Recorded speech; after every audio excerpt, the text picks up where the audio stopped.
నీ నియోజకవర్గంలో శాంతి భద్రతలు సక్రమంగా ఉండాలని చెప్పేసి నువ్వు భావిస్తా ఉన్నావా? లేదంటే ఎలా ఉన్నా పర్వాలేదు, ఎవరిని చంపినా పర్వాలేదని చెప్పేసి అనుకుంటా ఉన్నావా?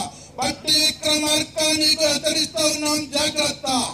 ఖబర్దార్ నువ్వు అనుకుంటా ఉన్నావేమో నేను ఉప ముఖ్యమంత్రిగా ఉన్నా, అధికారంలో ఉన్నా సిపిఎం నాయకుల్ని చంపేస్తా, ఎర్ర జెండా లేకుండా చేస్తానని. నువ్వు కాదు, నీ బాబు అంతకంటే పెద్దవాళ్ళు జలగం వెంగళరాజుల దగ్గర నుంచి ఈ జిల్లాలో సిపిఎం ని దెబ్బతీయాలని చెప్పేసి ప్రయత్నం చేస్తే వాళ్ళ తరం కాలేదు.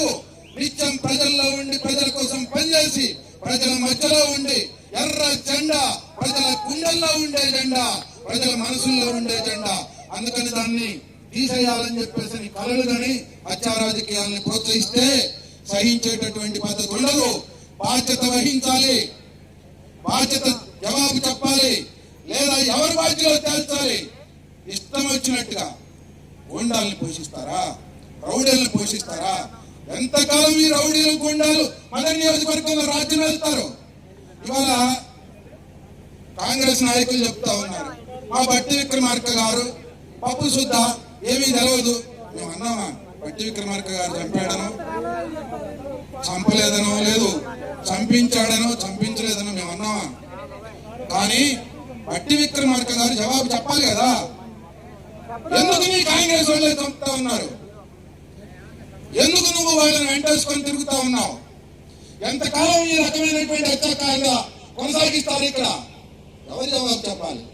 ఆయన జవాబు చెప్పాలి.